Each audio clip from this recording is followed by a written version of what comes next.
Good evening. Thank you all for coming out tonight. We're going to have a wonderful evening. This is the Moonstone Art Center. We do a lot of poetry, music, political discussions. Last year we did 291 events in the year. Sitting on your chairs is a flyer for this month's events. Please join us anytime. There's a sign-up sheet for emails if you want to get our information by email. And tonight it's made possible by Frank Sherlock, and I can't thank him enough for making tonight possible. Please welcome Frank Sherlock.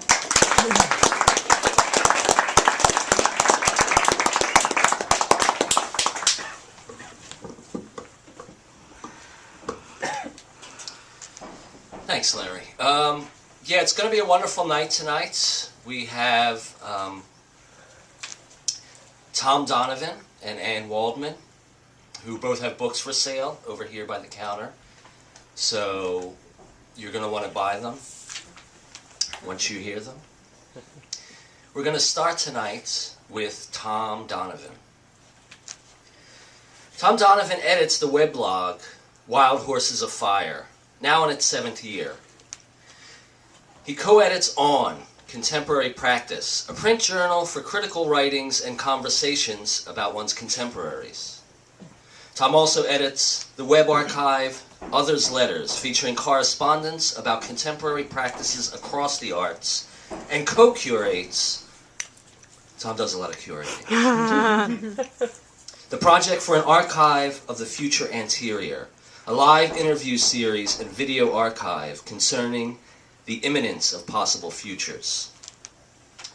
When I think of a poetry of the commons, I think of Thom Donovan. His investigatory work in the past few years explores the possibilities and struggles of spatial livelihood that resist outsourcing to privateers. It can be read through the scapes of cooperative farms and through the people's libraries at occupations around the world. His work is also a somatic practice, our bodies in it. This work of poetry, an awakening of energy by way of a public reading, gathered as a democratic and dialogic mode of assembly, cooperative in its very formation. His writing on the use of the human mic as an instrument of public service announcement brings to mind the performative poets in the bars of Mogadishu and the call and response roots of hip-hop, with jail guitar doors thrown in for good measure. It is not diatribe, but participatory action, and it is more than simply witness. The poem becomes more than a witness document when methods of exchange and relational engagement are considered. The poems emerge as insurgent speech acts, not simply describing an existing reality, but directing toward new contingencies that transvalue and transform.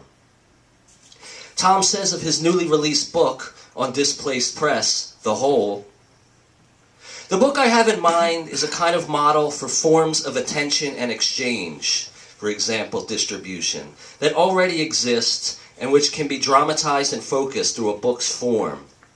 Something book artists have been aware of for a long time now, but which has also been a part of our modernist heritage since the mid-20th century, if not from the very beginning.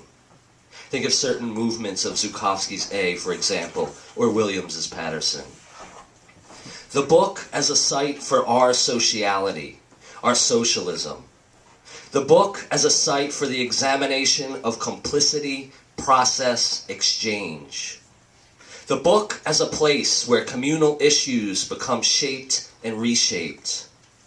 The book as a powerful circuit of mutual regard, conviction, and care. The book as a model of radical and extensive participation. Please welcome Thom Donovan as he shares with us the book as